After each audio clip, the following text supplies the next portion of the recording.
let's go ahead and take a look at our forward reversing motor start again for a quick review. So what I have here are the two circuits that we drew from the lab.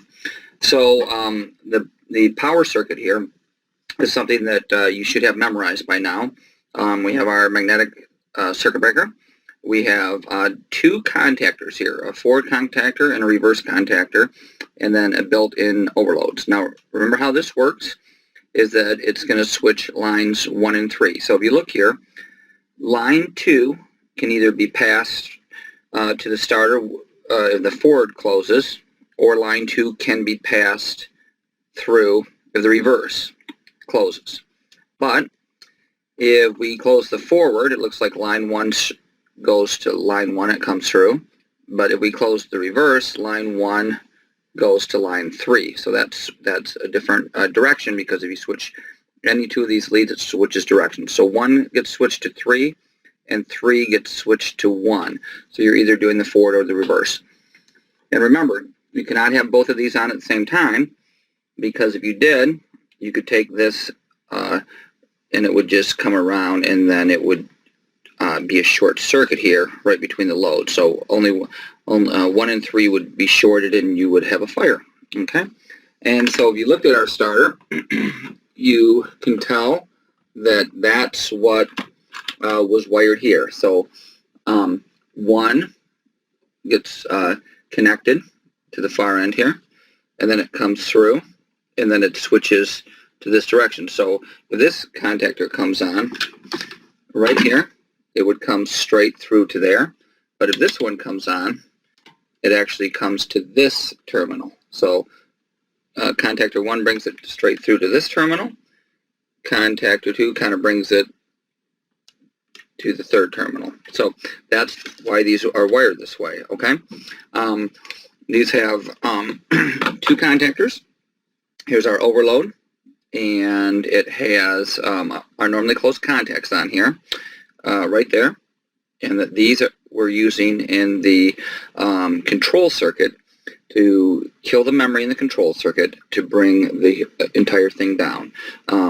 So that's what we studied the last couple weeks for starters, heaters, and now forward reversing. Okay, if we take a look at our diagram here, we have 2 different options.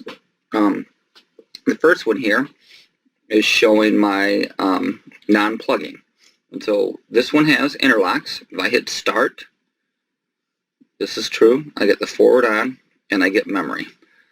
So assuming the stop hasn't been hit, I would have a path and the forward would be on.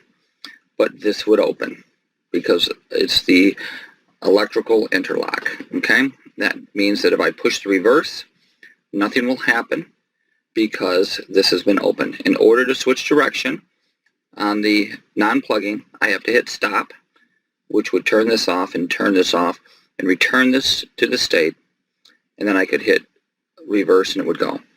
Remember, these also have a mechanical interlock on them, because we do not want these two coming out at the same time as we talked about up here, because we don't want to short.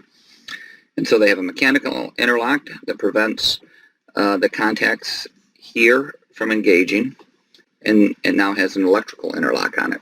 Okay. Now, the other one that we studied was the plugging, and so that's I just cropped off the power circuit. The power circuit up here would be the same, that you're going to have to memorize and how to and know how to do for the final exam. You got to know both of these circuits. And this one is a push button interlock that allows us to plug the motor, so that if, for example, we hit the forward, we would be true, and this would become true, and we would get memory, and this would come on.